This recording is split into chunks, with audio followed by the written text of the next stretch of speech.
Evet, yeni videoya hepiniz hoş geldiniz arkadaşlar. Bugün sizlerle beraber deneysel video serimize bir yenisini ekleyeceğiz.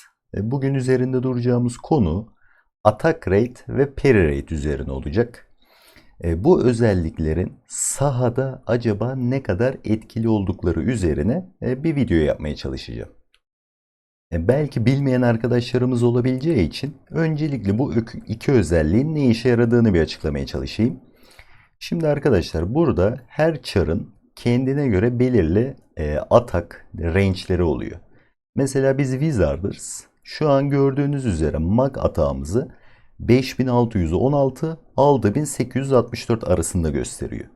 Bunun anlamı şu: ben herhangi bir yaratığa vurduğum zaman 5616 da gelebilir, 6800 de gelebilir, 6000 de gelebilir. Yani böyle bir olasılık katmışlar işin içine. Şimdi bizim atak rate'imiz ne kadar yüksek olursa bu oran o kadar yukarıya doğru çekiliyor. Örnek veriyorum, benim normalde 5620 gelmesi gereken atağımı diyelim üzerimde %30-40 bir atak rate etkisi var. O zaman 5640 değil de 5800 geliyor gibi düşünebilirsiniz. Şimdi bertaraf oranı ise, yani parry rate ise bunun tersinin özelliği.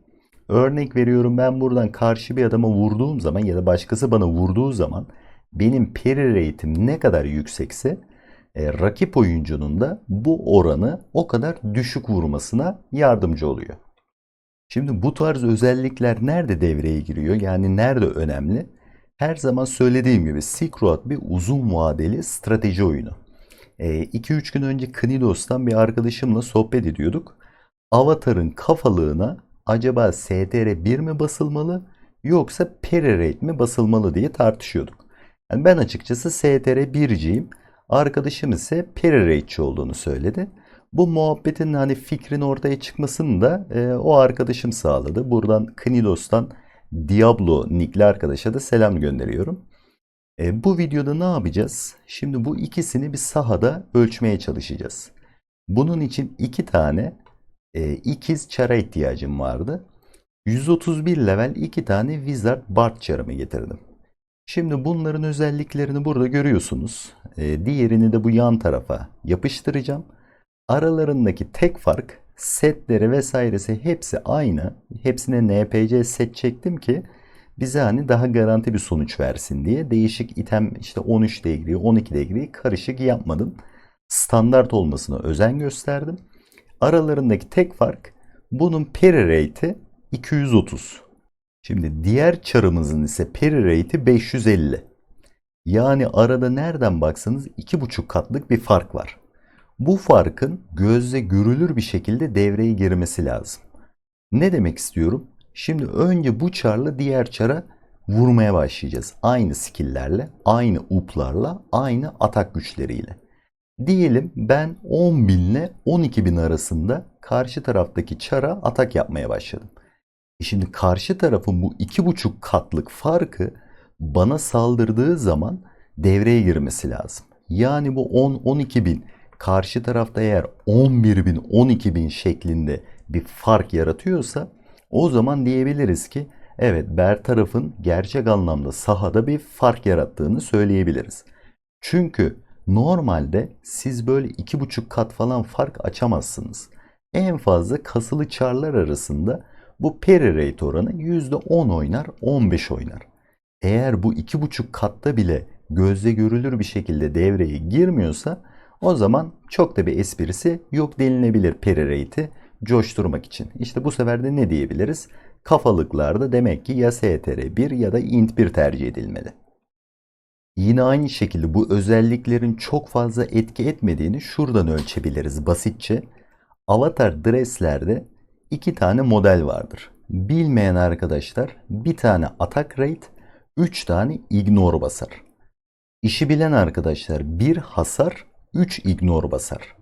Şimdi direkt %5'lik gibi bir etki etmiyor attack rate basıldığı zaman. O hasar oranı %5 artan direkt net bir şekilde sizin atağınızı %5 arttırıyor. Ama attack rate'i gözle ölçmesi zor oluyor.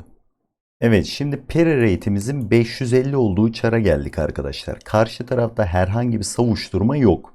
Onunkisi kaçtı? 240'tı. Şimdi 20 defa aynı skill'i vuracağım. Skill'lerin up'ları vesaire aynı. Vurduğum en düşük damage ve en yüksek damage'i baz alacağız.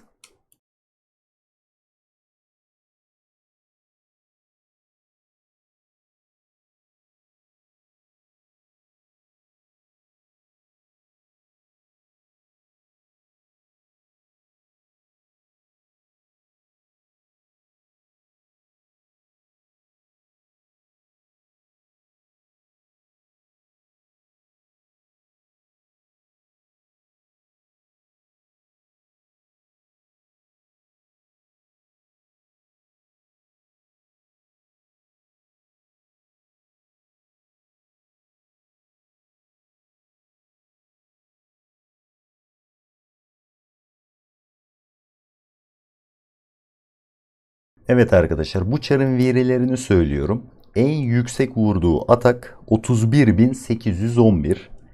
En düşük vurduğu atak 24.266. O 20 atağın ortalaması da 28.992.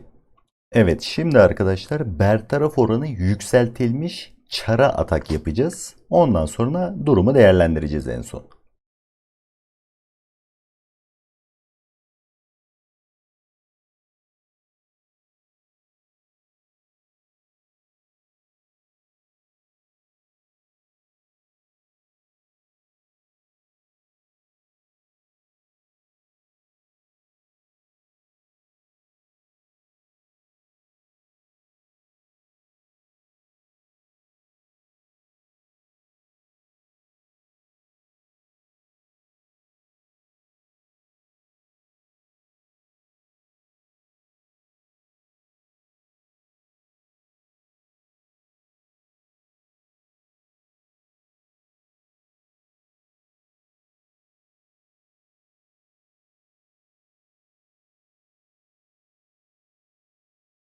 Evet arkadaşlar, bu çarın verileri de vurduğu en yüksek damage 30.142, en düşük damage 23.634. Burada vurduğu en yüksek damage'de %5,5'luk bir artış olmuş. En düşük damage'de de %2,7'lik bir fark var. Ama asıl fark ortalamada açığa çıkmış. Bunun ortalaması 25.194. Totalde ortalama bazında %15 fark oynamış. Valla sonuçlar benim beklediğimden şaşırtıcı çıktı açıkçası. Şimdi biz bu peri rate oranını %239 oranında arttırdık diğer karaktere göre. Diyelim o kafalık örneğine dönelim. Oradan %5'lik bir avantamız vardı. Eğer oran orantıyı yaparsak ortalamadaki %15 atak damage artışının %5'e etkisi %0,3 civarında bir atak arttırıyor demek oluyor. Yani STR 1 de bassanız, int 1 de bassanız kafalığa, onlara detaylı bakmak lazım ama en azından o %0,3'ü geçen bir atak verme olasılığı düşük.